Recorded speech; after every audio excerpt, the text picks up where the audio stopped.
remaining. And now without Bam and Dragic, this thing is a quick 4-0 wrap. Well, first of all, Chris, I want to say this is the first time I've ever agreed with Chuck. It will be a sweep. Well, you can make it 3 for 3. I agree it's going to be a sweep, and I don't think you have to be, a hoop genius to see that. Well, let's start off with the sweep. I too, agree with Chuck. Wow, I can't believe it. Welcome to NBA Game Time Finals presented by YouTube TV. And you heard Charles Barkley, Grant Hill, Chris Webber, and Smitty all say we're going to get a sweep. Well, this game went as predicted in the sense that it's the third game in these finals that we had decided by 10 points or more. But this time around, it's Miami Heat showing signs of life. Jimmy Butler, 40 points. 11 assists, 13 rebounds, did everything he could to get the win, and it's now Miami getting that victory. But, Chuck, the very last words you had in the pregame show was, I guarantee a sweep. And look what happened. Well, first of all, I don't know if I guaranteed a sweep. Stop it, Mr. Miles. Listen, I want to take my hat off to Jimmy Butler and the Miami Heat. Listen, Tyler Hero, all those guys, these guys were awesome tonight. That was a perfect Miami Heat basketball game. They are terrifically coached. They are very well disciplined.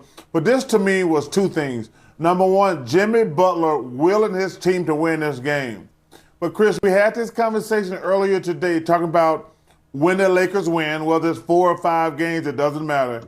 You saw tonight, when Anthony Davis doesn't dominate, they're not going to win. He was in foul trouble, and don't even worry about what his numbers were. We were having that debate earlier. Anthony Davis, hey, listen, I got nothing but respect and admiration for LeBron James. But if Anthony Davis doesn't dominate, because this Lakers team, they're not a great team. They got 2 great players and a bunch of Jags, just guys. Hey, just another guy. That's what I call them. They're just Jags. Just a guy. Well, they got 2 guys. They got 2 guys who are amazing. But if those 2 guys don't play great, the Lakers aren't going to win. And tonight, Jimmy Butler was the best player on the court, and that's why the Miami Heat won. Well, clearly Jimmy Butler, not just another guy, because he put up a performance with some legends. Jerry West, James Worthy, Charles Barkley. There you go, Chuck.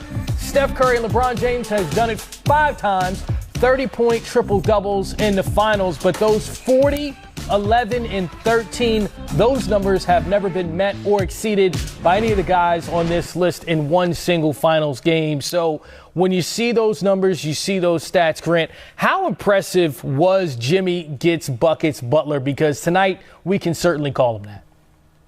Well, first of all, Chris, I want to apologize to America and all the fans out there watching. Just like Chuck messed me up in the second annual Black Masters with his golf game for 3 months, I think predicting after him messed me up as well. So I want to apologize. Jimmy Butler was fantastic. And, Coach Spo said that after game 2, they needed a Herculean effort from Jimmy Butler, and he provided that. And like Chuck said, he willed them. I mean, he came out, he got people involved, he played with confidence, he took care of the basketball. He was the best player on the floor. And that's what Miami needed, to hang in there, to get their confidence back. He was attacking, he was facilitating, he was making plays for his teammates. And he just brought that confidence and that mental toughness necessary when the odds are down and not in your favor. And, of course, defensively, doing a great job matching up against LeBron James. And so one of the most impressive performances I've seen in the finals, Jimmy Butler putting his team on his back and willing them here and keeping them alive. And now more time to recover. Maybe they can get some more artillery back. Maybe Bam Adebayo gets back. But now Miami feels like, okay, we have a chance. And I was blown away. I kept waiting for the Lakers to make a run. I kept waiting for the Lakers. Okay, I thought in the fourth quarter when they tied things up, okay, here they go. They're going to close it out. But Jimmy Butler and his team were playing so high and so much confidence and able to secure that win. Just a great win for that franchise. Yeah, certainly when Rondo made that layup and the Lakers went up 93-91 after being down 14 in the third quarter, Grant, it certainly seemed as if what you felt like was happening was going to happen, but Jimmy Butler continued to take over. C-Webb, I got to look at Anthony Davis's first quarter and come to you on that. It's something, as what Chuck said, that he has to be dominant, but he had 4 turnovers, 2 personal fouls, no shots, no points, and just 1 assist in those first 8 minutes in the first quarter. How detrimental was that for the Lakers once they got down in that hole and AD was struggling so much? Well, Chuck said it all. I mean, it's just the fact that the way this team goes, I know everybody wants other narratives, and we're watching one of the greatest players in the history of the game, and LeBron, play in the finals. But they cannot win without AD being their best player on the court. It just can't happen. He's the one mismatch that this team has at every time and every turn. So it's upon him to be aggressive. It's upon the coaches to call and get him plays in his sweet spot and kind of isolate him to make sure he has no choice but to be aggressive. And then it's up to his guards to make sure they're cutting so that they can get in the passing lanes if he gets double teamed. But I really don't feel bad about predicting the fact that Miami should have lost. Miami should have lost. They're nowhere near as good as this Laker team, period. That's just the truth of it. But that's the great thing about sports, right? Is the fact that we all, have proved people wrong our whole lives, and that's what Jimmy Butler did tonight. That's the great thing about sports. When you're supposed to lose, sometimes you can pull yourself out against the odds, and you have to love the Miami Heat heart, and you have to love what Jimmy Butler does. He's the battery in their back. I saw like a fake snarl by one of the guards at the end of the – I just started laughing like, oh, that's Jimmy Butler making them believe. And so I love the fact that they believe because of him, and so it's definitely fun to watch. Well, we certainly have to pay attention to the fact that it's the Miami Heat in the sense of, Chuck, I know you're a college football guy, and it was as if the Miami Heat were passing over the Miami Hurricanes turnover chain. In that first quarter, the Lakers had 10 turnovers. That's the most in NBA Finals history in a single quarter. What did you see early from LeBron with 4 turnovers, AD with 4 turnovers, and the Lakers struggling to take care of the ball?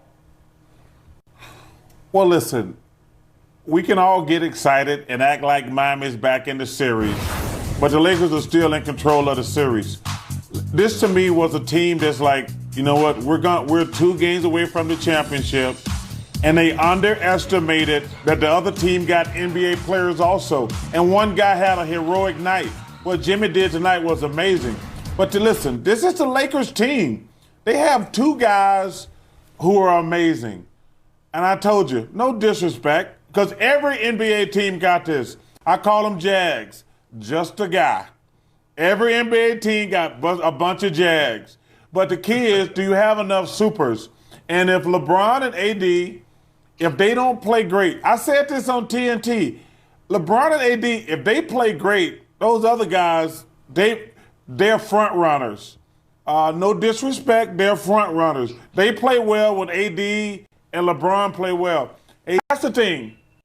I had this argument with Shaq on the show, Chris, about a week ago. LeBron finished with like a triple-double. We didn't have a good game. They lost the game. And Shaq was like, we had great numbers. I said, yeah, he didn't put an imprint on the game. You could not have watched that game tonight and say LeBron or AD had an imprint on the game. And you said something interesting. The Miami Heat were up the whole game. The whole game. They got off to a bad start. You talk about the turnovers by AD and LeBron. But listen, I always tell people, the other NBA team, they got some guys. They don't have AD, LeBron, or KD, or somebody like that. But those other guys got players. So tonight, Jimmy Butler, the game was close. He only had to make 3 or 4 shots, and that was the game. So, but I'm really happy for the Heat because I hate to see, one of my proud things about my career, I never got swept. Because if you get swept, that's as humiliating and embarrassing. That is as low as it can go. Just for the record, Shaq got swept like 8 times, but that's neither here nor there. But listen, it was a really great win for the Miami Heat. But listen, let's don't get it twisted. The Lakers are still in control of the series. And let me tell you something. I don't know if Bam foot thing is a real serious deal, but man, I just don't see how the Lakers can lose this series. We thought they were going to sweep it, but it's probably going to be a gentleman's sweep where they beat them 4-5. And but hey, let's give Miami credit, man. I was really proud of those guys tonight because they battled. Grant, I'm going to give you an opportunity to disagree with Chuck in this sense. Bam Adebayo, obviously not just another guy. If he's able to come back an all-star for the Miami Heat in this series, can he make enough of an impact for Miami now to come back and win this whole thing? We saw Jimmy Butler mouth at the very end of it that they're in trouble, which I don't know if I'm buying that yet. But, Grant, do you think Miami now has more of a chance after winning Game 3? Well, look, Adebayo is going to